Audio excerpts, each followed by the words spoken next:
Media మిత్రులందరికీ నమస్కారం అండి। ఈ రోజు రంపచోడవరం నియోజకవర్గ ఉమ్మడి ఎమ్మెల్యే అభ్యర్థిగా మిరియాల శిరీషాదేవి అని నేను నామినేషన్ వేయడం కోసం సబ్ కలెక్టర్ ఆఫీస్కి రావడం జరిగింది।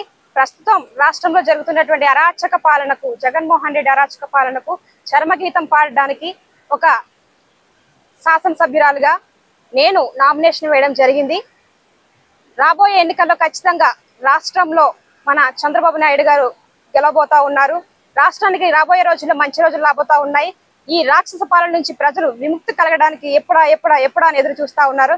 కాబట్టి ప్రజలు ఎవరు కూడా అధైర్యపడాల్సిన అవసరం లేదు। వచ్చే నెలలో 13వ తారీఖున జరిగేటువంటి ఎన్నికల్లో ప్రతి ఒక్క ఓటు కలిగినటువంటి ప్రతి ఒక్క అభ్యర్థి కూడా ఈ జగన్మోహన్ రెడ్డి ప్రభుత్వానికి బుద్ధి చెప్పడానికి సిద్ధంగా ఉన్నారు। ఆ విధంగానే ఈ రోజు నామినేషన్ ప్రక్రియలో మా రంపచోడవరం నియోజకవర్గ ప్రజలందరూ కూడా భారీ ఎత్తున తరలి రావడం జరిగింది।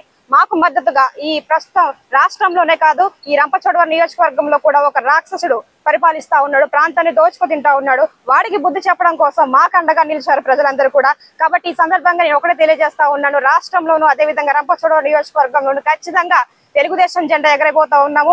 ప్రజల వద్దకే ప్రజల యొక్క ప్రజాస్వామ్య ప్రభుత్వం త్వరలో రాబోతా ఉందని కూడా ఈ సందర్భంగా తెలియజేస్తా ఉన్నాను। కాబట్టి ప్రజల వరకు కూడా అధైర్యపడాల్సినటువంటి అవసరం లేదు। ప్రజలందరికీ కూడా నేను తోడుగా ఉన్నాను। నా ఏజెన్సీ ప్రాంతంలో ఉన్నటువంటి గిరిజనులకు, గిరిజనేతలకు ప్రతి ఒక్క వాళ్ళ సమస్యలన్నింటిపై కూడా నేను ఒక బిడ్డలాగా, ఒక అక్కలాగా, ఒక చెల్లిలాగా వారికి దండదండలుగా ఉంటానని హామీ ఇవ్వడం కూడా జరిగింది। ఈ సందర్భంగా ఈ నామినేషన్ ప్రక్రియలో ప్రజలందరి నుంచి కూడా మంచి స్పందన అనేది వస్తా ఉంది। కాబట్టి ఎటువంటి డోకయే లేదు। రాబోయే రోజుల్లో రంపచోడవరం నియోజకవర్గంలో ఖచ్చితంగా తెలుగుదేశం జెండా ఎగరవేయబోతున్నామని ఈ సందర్భంగా సమన్వయంగా మేము అందరికి కూడా తెలియజేస్తా ఉన్నాను। అందరికీ నమస్కారం।